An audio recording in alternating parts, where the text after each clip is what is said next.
अस्सलाम वालेकुम। चैनल 51 के साथ मैं हूं तनवीर हसन। कहते हैं लाई बेकदरां नाल यारी ते टुट गई तड़क करके। हाँ जी, ये मैंने इसलिए आपको ये गाने का एक अंतरा सुनाया है।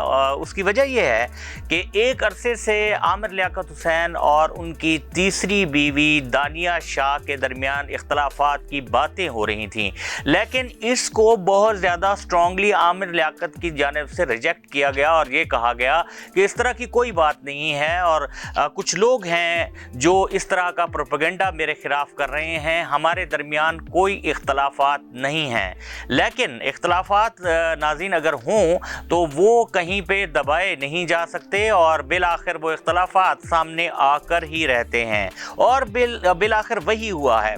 आज आमिर लियाकत हुसैन की तीसरी बीवी, जिनका ताल्लुक लोधरा से है, दानिया शाह, उन्होंने बहावलपुर की एक अदालत में तनसीख निकाह का दावा भी किया है और इसके साथ साथ उन्होंने मुख्तलिफ और मुकदमात भी दायर किए हैं जिसमें नानो नुफ़्का और हक महर दिलाए जाने का दावा भी किया है। और उन्होंने अपने दावे में ये लिखा है कि आमिर लियाकत हुसैन के साथ जो उन्होंने 4 माह का अरसा गुजारा वो इंतहाई अज़ियतनाक था।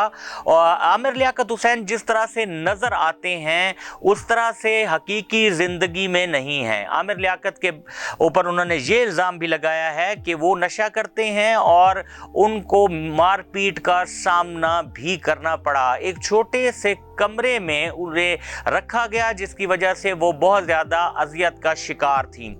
इस हवाले से बहुत सारी बातें उनकी जानिब से की गई हैं जो कि मुख्तलिफ जो चैनल्स हैं वहाँ पर भी रिपोर्ट हो रही हैं, सोशल मीडिया पर भी ये बात हो रही है।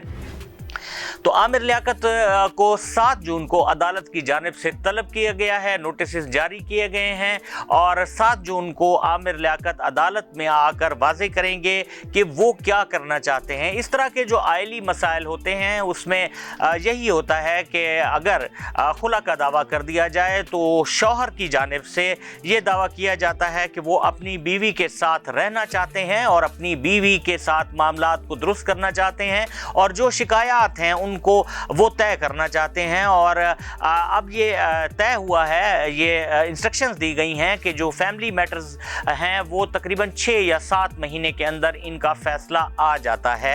ये तो वक्त ही साबित करेगा और उसके साथ साथ अदालत ने देखना है कि ये किस तरीके से इसका फैसला इस केस का होगा। और आमिर लियाकत हुसैन अपनी तीसरी बीवी जो कि 4 माह तक सिर्फ उनके साथ रहीं और बिलाखिर उन्होंने खुला का दावा कर दिया और वो उन्होंने अपना ये भी मीडिया से बात की है। बहावलपुर में जिस चैम्बर में वो मौजूद थी, सरवर चौधरी के ज़रिए उन्होंने ये दावा दायर किया है। सरवर चौधरी एडवोकेट हैं, बहावलपुर के अच्छे एडवोकेट हैं और इस तरह के जो मामलात हैं, जो खुला के मामलात हैं, इनको देखते हैं। आइली मसाइल के हवाले से जो मुकदमात हैं उनका एक बड़ा नाम है और वहाँ पर उन्होंने ये कहा कि वो किसी भी सूरत आमिर लियाकत के साथ रहने के लिए तैयार नहीं हैं और वो आमिर लियाकत से अलहदगी ही चाहती हैं।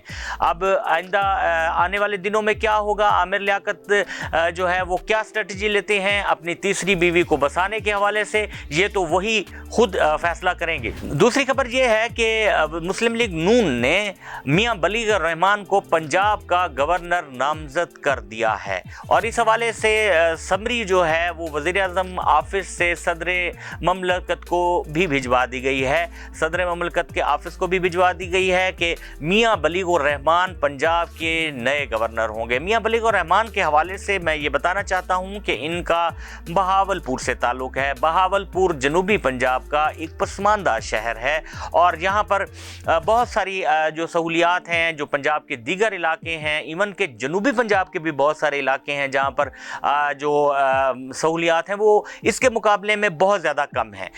ये एक सतह पर तो खुशाइन बात है कि एक पसमानदा शहर से गवर्नर पंजाब का इंतखाब किया गया है। गवर्नर पंजाब जो बनने जा रहे हैं मियां बलीग़ुर रहमान, इनके हवाले से थोड़ा सा मैं आपको ये भी बता दूं कि ये तालीम के वज़ीर ममलकत भी माजी में रह चुके हैं और इनके जो वालिद साहब हैं जो कि यहाँ سے MNA رہے میاں عقیل الرحمان، وہ بھی مسلم لیگ نون کے کافی زیادہ سرگرم کارکن بھی رہے اور ان کا ساتھ جو ہے وہ کافی زیادہ مسلم لیگ نون کے ساتھ رہا۔ ان کی وفات کے بعد میاں بلیغ الرحمان جو ہیں وہ بھی مسلم لیگ نون کے ساتھ ثابت قدمی کے ساتھ جڑے رہے۔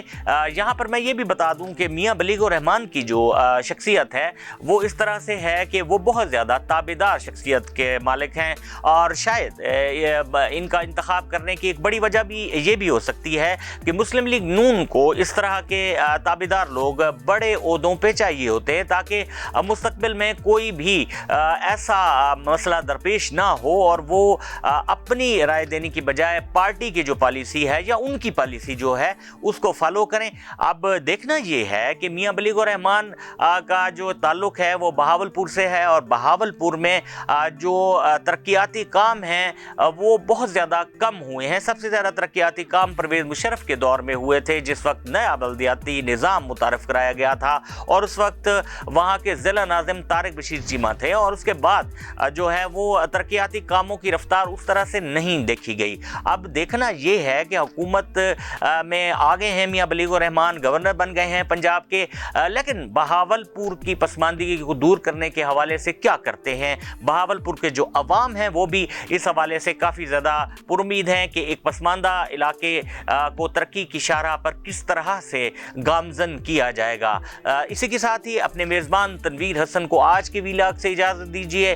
نیکسٹ ویلاگ سے پہلے میں آپ کو پھر یہ گزارش کرنا چاہوں گا کہ ہماری ویڈیو کو لائک اور سبسکرائب اور شیئر ضرور کر دیا کریں تاکہ ہماری حوصلہ افزائی اور اس طرح کی جو ویڈیوز ہیں وہ مستقبل میں بھی آپ کو ملتی رہیں۔ اللہ حافظ۔